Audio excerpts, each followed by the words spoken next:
Lo más importante en la captura de Chapo Guzmán es que se demostró algo que ya estaba en duda. Nadie puede contra la fuerza del Estado. ¿Qué tal? Yo soy Esdras Chabot.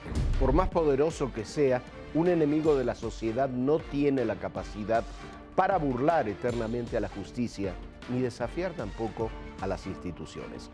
Buenas noches, soy Jorge Fernández Menéndez. Fue un golpe de autoridad en el sentido correcto. Hay Estado. Desde luego, esta no es una buena noticia para todos, porque hay un sector minoritario muy molesto porque el gobierno, este gobierno, haya capturado al narcotraficante más buscado del mundo. ¿Qué tal? Soy Pablo Iriart y esto es México Confidencial.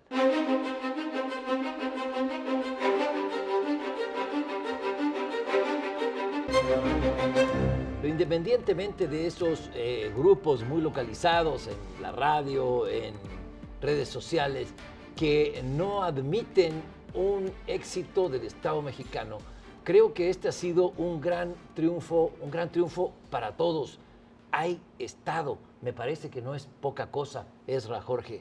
Hola, Pablo Esra. Yo creo que, mira, yo escribía en Twitter, no recuerdo a nadie en la clase política, nadie importante en la clase política de los medios de comunicación que le haya regateado méritos al gobierno colombiano cuando abatió a Pablo Escobar o cuando detuvo a los integrantes del cártel de Cali, a los hermanos Rodríguez Orejuela. No recuerdo que nadie le haya regateado al presidente Obama los méritos por haber acabado con Osama Bin Laden. Entonces es una actitud muy extraña. Lo cierto es que es la caída del Chapo Guzmán, el golpe más importante que se le ha dado a la delincuencia en muchos años, eso es indudable, pero también es un golpe muy importante para recuperar o trabajar para recuperar la confianza en las instituciones de seguridad y las instituciones de justicia en el país. Hubo una institución, en este caso la Marina, un grupo de élite que viene formado hace 5 años, no se formó en las últimas 3 semanas, que ha trabajado a lo largo del tiempo tras un objetivo, lo ha logrado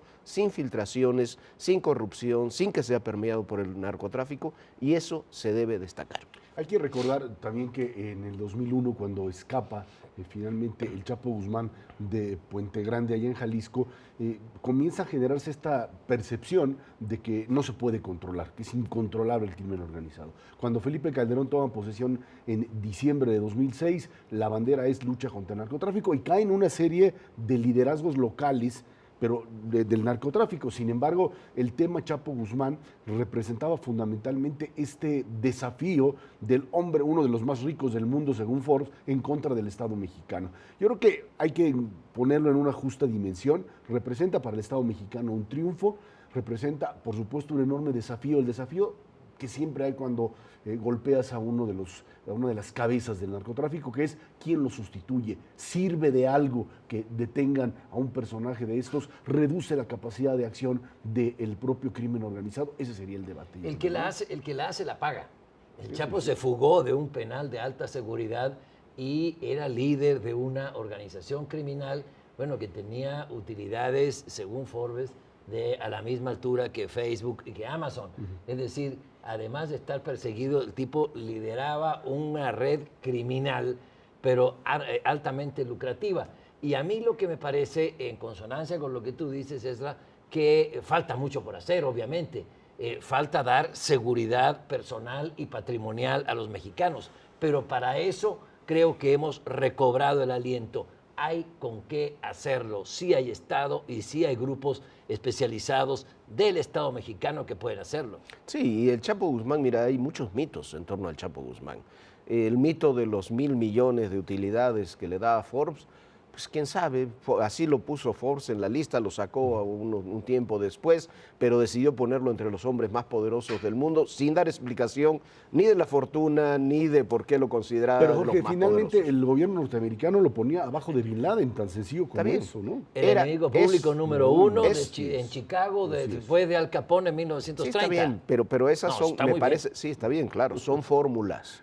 El cártel del Pacífico es mucho más que el Chapo Guzmán y el Chapo Guzmán ya desde hace varios años no era el hombre que operaba cotidianamente porque simplemente vivió varios de esos años después de la fuga aislado en la Sierra de Durango con comodidades y demás, pero un capo de estas características no puede estar en contacto con sus operadores cotidianos porque simplemente los pone en peligro. Pero lo importante precisamente es el mito. Detuviste al mito, el personaje que mitifica el narcotráfico nacional, más allá del poderío concreto que pudiera tener en estos momentos, y lo detuviste con vida. Lo más importante de lo que ocurrió el sábado es que Joaquín El Chapo Guzmán está preso en el penal del Altiplano, que no murió en un enfrentamiento con 50 muertos, donde ahí estaban, imagínate, estaban su esposa, sus niños, las nanas, que hubieran muerto todos, una masacre. Sería completamente diferente la lectura que haríamos de ese evento al que tenemos el día de hoy. Y el término, el manejo mediático que finalmente le funcionó enormemente al gobierno, presentar a un hombre como el Chapo Guzmán derrotado, con la cabeza abajo, sin ningún tipo de show que se manejaba en el pasado, y finalmente con esta visión muy clara de haber capturado al hombre que manejaba la organización más poderosa en términos de narcotráfico. Me parece, perdón, en ese sentido me parece muy importante el detalle, que algunos dirán es un detalle, otros dirán por qué no la detuvieron. Dejar en libertad a la mujer y a los niños, si no tenían acusaciones penales en contra de ellos, me parece un acierto, porque eso es evitar también la cadena de venganzas que se pueden generar ante estos hechos, ¿no? O por lo menos una parte de ellos. Sí, y lo otro que me parece a mí muy importante es que si el Chapo Guzmán lideraba este grupo criminal, que se hizo mucho más rico desde que se escapó de Puente Grande hasta antes de haber ingresado al penal del Altiplano en 93, es porque contó con una red de protección política y de las procuradurías y de los gobiernos estatales que me parece que hay que desentrañar. Sí, no es posible explicar. No se puede mover así, no se pueden tener esa movilidad que tenía el Chapo Guzmán y esa capacidad para estar en el negocio, si tú quieres, no en la toma de todas las decisiones, pero sí era el cerebro del cártel de Sinaloa. Yo creo que además... ¿Cómo hacerlo sin la complicidad de poderes políticos y de procuradurías y de demás? Pero Pablo, eso le pasa a todos los líderes del narcotráfico. Pero estamos hablando del más importante. El más importante del mundo. llegaba a niveles importantes. Los otros, bueno, es el caso de Michoacán, que ya hemos claro. platicado. Si no hay una colaboración de la clase política michoacana, no te puedes explicar que Servando de la Tuta, ¿sí? Servando Gómez la Tuta esté funcionando como lo está haciendo. Sí, no, sin duda. No, el narcotráfico no se explica sin corrupción. Claro. O sea, no puede haber narcotráfico sin corrupción, no puede haber narcotráfico sin redes de protección. Es un negocio, política, económica, de seguridad, policial, de todos los niveles. Y menos cuando se llega a esos niveles, como tú dices, tan altos. ¿Se podrá desentrañar? Esa es una pregunta, es una muy buena pregunta. ¿Se podrá desentrañar esa red? Yo no recuerdo en todos los casos de narcotraficantes importantes que han sido detenidos que hayan dado demasiada información sobre sus propias redes de protección. Primero porque su vida no vale nada en el penal si lo hacen, la de sus familias tampoco. Y porque además volviendo a los mitos, hay un mito de que el Estado puede agarrarle, hacerles hablar y decirles lo que quieren. No es cierto tampoco, ¿no? En esta época y en estas circunstancias, con esos personajes tampoco es cierto. Ojalá se logre desentrañar y ojalá podamos saber por qué, porque como tú dices, sin esa red de protección es imposible. Es complicado. Es imposible complicado, operar. como tú dices. ¿Por qué? Porque la familia sigue afuera. Ahora, otro mito que se cae es que si ganaba Enrique Peña Nieto, iba a pactar con el narcotráfico. Es parte de la propaganda política. Pero es una propaganda perversa que llegó hasta la Casa Blanca.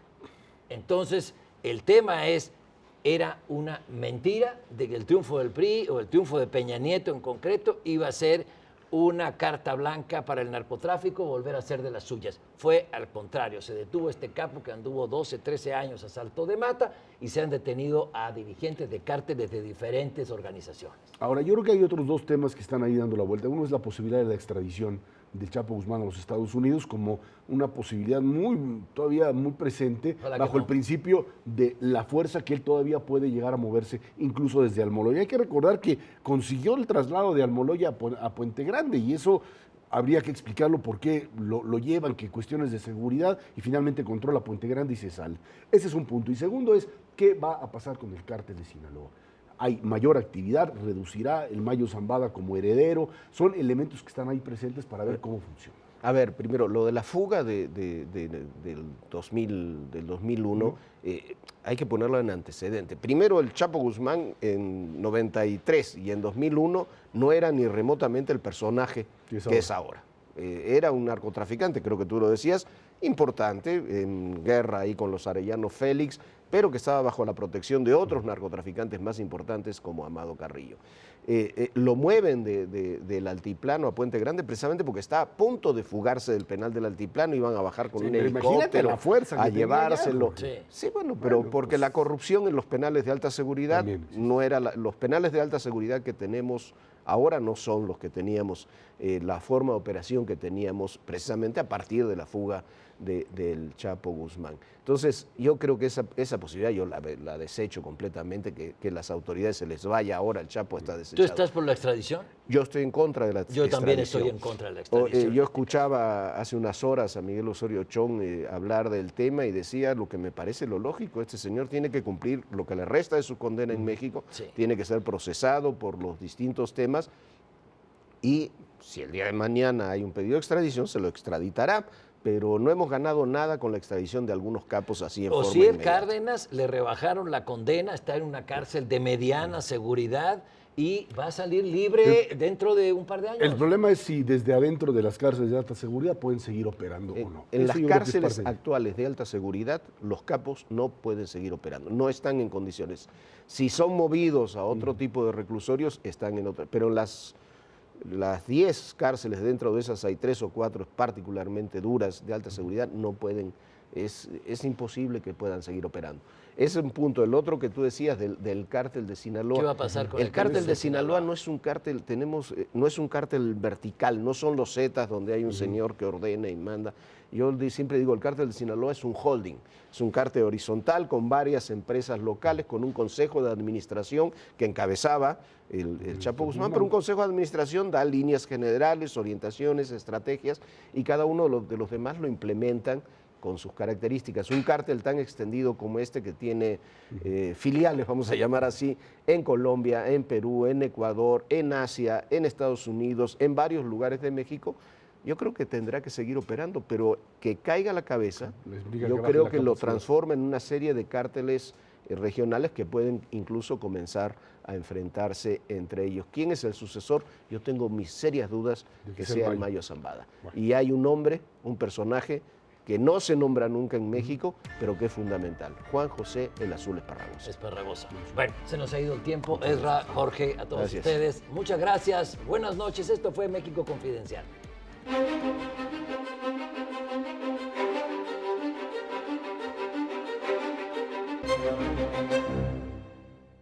Se dice que un buen libro nos puede llevar a cualquier lugar del universo, pero desafortunadamente en el país la lectura es un hábito que ha ido perdiendo adeptos. Se estima que en promedio se leen 2.7 libros al año, pero si descontamos los libros de texto gratuito, vemos que en realidad el mexicano solamente lee 0.9 libros al año.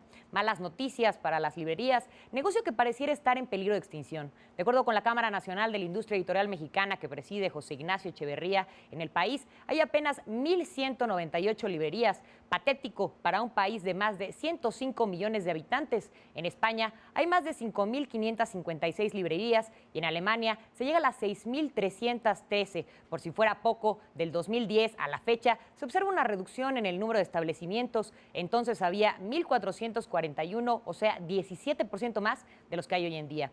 Y es que en los últimos 3 años han cerrado 117 librerías tradicionales, 6 universitarias, 15 papelerías y 114 cadenas culturales. Como ve, a libros cerrados, poco es el avance.